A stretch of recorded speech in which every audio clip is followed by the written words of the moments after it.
21 সদস্যের এই ক্যাবিনেট দিয়ে রাষ্ট্র চলবে না, আমি চ্যালেঞ্জ করে বলতে পারি চলবে না, তারা ব্যর্থ হবে, সফল হবে না।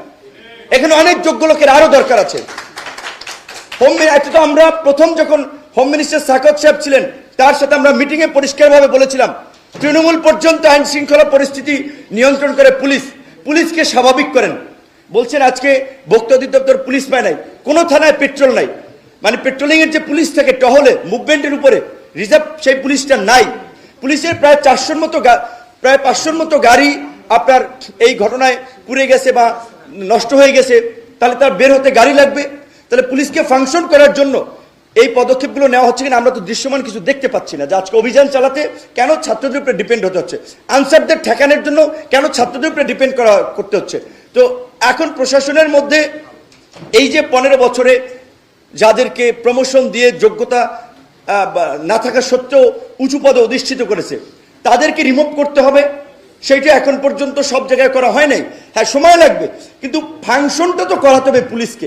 এখন পর্যন্ত পুলিশি ব্যবস্থা ফাংশন করছে না, এটা খুবই অশনি সংকেত, খুবই অশনি সংকেত।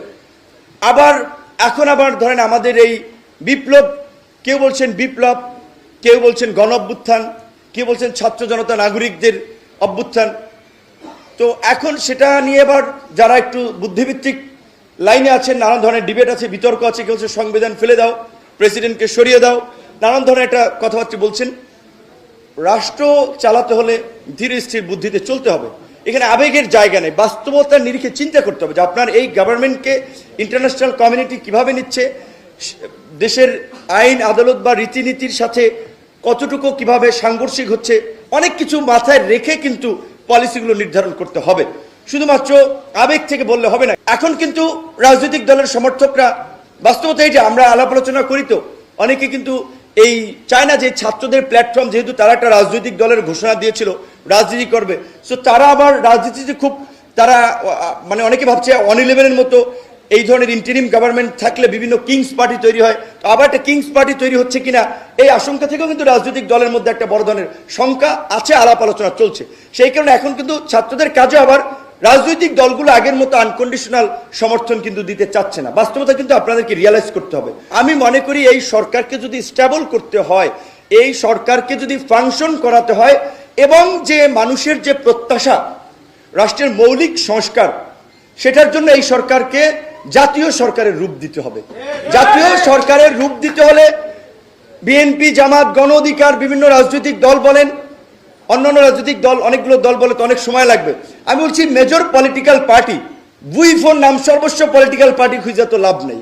যেগুলোকে মেজর মনে করা হয়, যে যাদের অ্যাক্টিভিটিস আছে, যাদের ফাংশন আছে, যাদের গণতান্ত্রিক আন্দোলন সংগ্রামে ভূমিকা আছে, তাদের থেকে প্রতিনিধি নিয়ে, এটা 21 আছে, এটাকে 31 করা যেতে পারে আরো 10 জন নিয়ে, এটাকে জাতীয় সরকারের রূপ দিলে তাহলে যদি স্টেবল হয়। নাহলে এই যে রাজনৈতিক দলের সাথে এই যে প্রতিনিধিত্বশীল আপনার অংশের সাথে যে সরকারের একটা সন্দেহ সংশয় তৈরি হচ্ছে, এটা কিন্তু সরকারের জন্য ভালো না।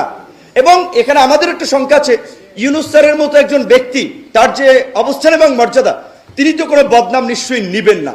তো যদি দেখে যে রাজনৈতিক প্রেশার তৈরি হচ্ছে ইলেকশনের জন্য, সংস্কার হোক বা না হোক, আমার ধারণা তিনি তার এই বদনাম নিবেন না, তিনি অতি দ্রুত সময়ের মধ্যে একটা ইলেকশন দিয়ে দিতে পারেন। আজকে এক ভাই বলেছেন ইসলামী আন্দোলনের যে 2 বারের বেশি প্রধানমন্ত্রী থাকতে পারবে না, এটা কিন্তু আমরা ওই 31 দফায় আমরা দিয়েছি।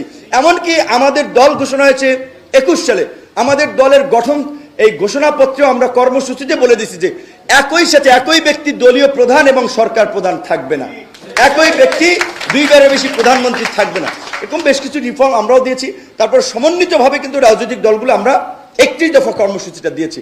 এই যে পতিত স্বৈরাচার, তাদের হাতে লক্ষ লক্ষ কোটি টাকা রয়েছে, টাকা দিয়ে এই টাকা দেশকে অস্থিতিশীল করার কাজে ব্যবহার করবে।